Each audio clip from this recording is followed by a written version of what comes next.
भाई साहब किस तरह से हिंदुस्तान ने पाकिस्तान की लंका लगाई है अब तक तो आपको पता चल ही गया होगा। अगर जिन लोगों को नहीं पता, पाकिस्तान के 3 शहरों में भाई साहब लाहौर, सियालकोट और रावलपिंडी में ड्रोन से जबरदस्त अटैक किए गए हैं और ये ऑपरेशन सिंदूर ने पाकिस्तान को पूरा हिला के रख दिया है। इनकी एयर डिफेंस सिस्टम की तो बात हमने लगा ही दी है, लेकिन इस सबको ये पता चल गया है कि चाइना से कभी माल लेना नहीं चाहिए। देख ही लिया होगा हालत क्या होती है फिर। इनका पूरा का पूरा डिफेंस सिस्टम हमने हिला के रख दिया है। पूरे देश में अफरी तफरी का माहौल है।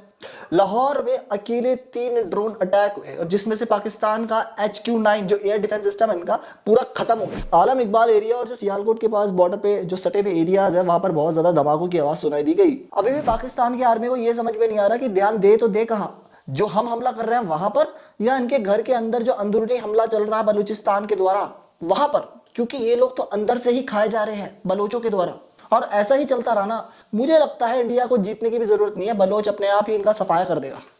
अभी जो अटैक हुआ था ना वो इतना बड़ा था कि पाकिस्तान का एक ही बार में जो डिफेंस सिस्टम जिसके नाम पे अतराया करते थे हमारा डिफेंस सिस्टम देखो देखो हमने वहां से लिया है चाइना से, औकात दिख गई।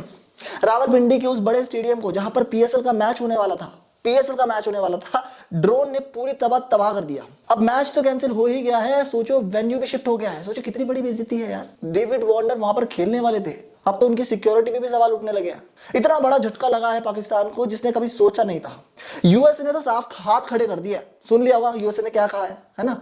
यूएसए ने कहा भैया इन दोनों का मैटर है, ये दोनों सुलटा लेंगे, मैं तो नहीं आऊंगा बीच में। जिसके नाम पे यह करता था पाकिस्तान कि हमारा साथ दे देगा यूएसए। अब पाकिस्तान के नेता और आर्मी के सामने ये सवाल है कि इस बेइज्जती का बदला कैसे लेना है। अब इंडिया ने तो सिर्फ टेरर कैंप्स पे अटैक किया था और वो इसलिए किया था क्योंकि ये टेरर कैंप्स हमारे यहाँ सबसे ज्यादा पलते हैं, लेकिन इंडिया में तो ऐसा कोई टेरर कैंप्स है नहीं, तो हम किस बेसिस पे इंडिया पे हमला करेंगे।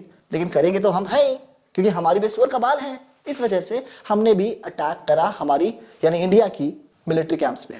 देखो यार, पाकिस्तान के पास ना तो टेक्नोलॉजी है, ना हिम्मत है और ना ही कोई सॉलिड प्लान है। वो बस अपने आवाम को बेवकूफ बनाने के लिए सोशल मीडिया पे झूठ फैलाया जा रहा है कि भैया हमने इंडिया के ये ड्रोन गिरा दिया, हमने इंडिया का वो ड्रोन गिरा दिया। अगर प्रूफ मांग लो तो इनके पास कुछ नहीं है। वो कह रहे हैं कि जाके सोशल मीडिया पे देख लो प्रूफ। सोशल मीडिया पे तो मैंने ये भी देखा है कि शहबाज शरीफ लाल किले पे कटोरा लेके खड़ा है। मतलब बता रहा हूँ मैं, कुछ और नहीं है। एक डिफेंस एक्सपर्ट है माइकल क्लार्क करके, उन्होंने स्काई न्यूज पर इनकी इतनी धज्जियां उड़ाई हैं। उन्होंने कहा कि भाई ये पूरी चीज ही बकवास है जो पाकिस्तान बोल रहा है। इंडिया के रफाल जेट्स को पाकिस्तान के बॉर्डर में घुसने की जरूरत ही नहीं है क्योंकि वो मिसाइल्स 300 किलोमीटर तक मार सकती है। वो ऐसा थोड़ी करेंगे कि ऊपर उड़ रहे हैं लाहौर के ऊपर और वहां से मार रहे हैं। अरे नहीं, हमें जरूरत नहीं है। हमारी मिसाइल्स 300 किलोमीटर की रेंज तय करके तुम्हारे घर तक पहुंच सकती है, दम भुर्ता बना सकती है। अब इन सब के बीच में बस पाकिस्तान का एक मकसद है, अपनी आवाम को बेवकूफ बनाना और उनके सामने हीरो बन जाना और विक्टिम कार्ड खेलना बाकी देशों के सामने कि भैया हमने कुछ नहीं करा है, हमें पैसा दे दो। पैसे की भीख तो सुन ली होगी ना, मांग रहा है।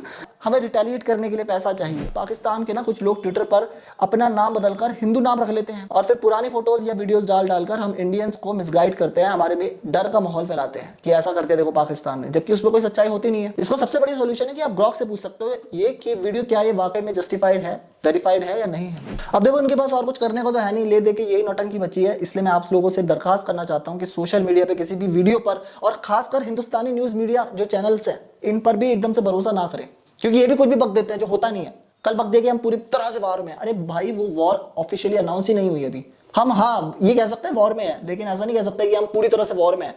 तो आप फैक्ट्स को वेरीफाई कीजिए, देखिए कि क्या ये वाकई में है या नहीं है। इसका सिंपल सा सॉल्यूशन ये है कि आप आर्मी का जो ऑफिशियल ट्विटर अकाउंट है उसको फॉलो करके रखें, दैट्स इट। या फिर जिनको भी आप ट्रस्टेबल सोर्सेज मानते हैं बस उनकी सुने, हर किसी को सुनने की जरूरत नहीं है। वॉर के टाइम का दोस्तों जो वक्त होता है बड़ा कमाल का होता है। अपने लोग को खो देने का डर और पड़ोसी मुल्क की तबाही होने पर वो जो खुशी मिलती है, इन दोनों के बीच में जो वो वक्त होता है ना, वो बड़ा गोल्डन टाइप का लगता है। हालांकि ऐसा कहना नहीं चाहिए लेकिन होता है। आपकी बॉडी में एड्रेनलिन रश बढ़ जाता है। लेकिन इन सबके बीच में सोशल मीडिया को अलाउ मत करिए कि आप तक फेक न्यूज फैलाए वो, या फिर आप किसी भी न्यूज को वेरीफाई ना करें किसी और को भेज दें। इससे होता यह है कि लोग बिना वेरीफाई करे उस न्यूज को आगे भेजते रहते हैं और फिर लोगों में ये गलत मैसेज जाता है कि अच्छा ये हो गया है, जबकि वो हुआ ही नहीं है वो चीज। ठीक है, तो ऐसे माहौल में जहां पर वॉर का एक तरह से समय है वहां पर किसी भी सोशल मीडिया अकाउंट पर एकदम से भरोसा ना करें। सिर्फ ट्विटर पर 1-2 अकाउंट जो इंडिया के खुद के हैं, जो इंडियन आर्मी के हैं, उसको फॉलो करके रखें, दैट्स इट। अब देखो यहाँ पर इन सबके बीच में ना पाकिस्तान के 12 और टेरर कैंप्स हैं जो इंडिया के रडार लिस्ट पे हैं और इन्हें जल्द ही तबाह किया जाएगा। जी मैं आपको बता दूं ये है। और अगर पाकिस्तान ने इसके अलावा और कोई हरकत कर दी तो मुझे कहने में कोई दो राय नहीं है कि पूरा का पूरा पाकिस्तान साफ हो जाएगा। उधर हमारे अरिहंत खड़ा है, उधर हमारा विक्रांत खड़ा है अरेबियन सी में, उधर से वो हमला करेगा यहाँ से हमारे रफेल हमला करेंगे और हमारी जो थल सेना है वो तो कमाल की है ही है। बाकी आपका क्या मानना है इस पूरे के पूरे मुद्दे के ऊपर मुझे कमेंट सेक्शन में जरूर बताना। चैनल पे पहली बार आए हो तो सब्सक्राइब किए बिना मत जाना। एक बात और, न्यूज पर पूरी तरह से आपको भरोसा नहीं करना है, उसके फैक्ट्स को वेरीफाई करो, चेक करो एंड देन अगर लगता है तो ही उसे आगे भेजो, वरना रहने दो। इसी के साथ मैं चलता हूँ। जय भवानी। और मैं उम्मीद करता हूँ कि आप और आपका परिवार सेफ रहे। हमारे हिंदुस्तानी सोल्जर्स के लिए थोड़ी सी प्रेयर कर लीजिएगा please. I will see you in the next video. जय भवानी।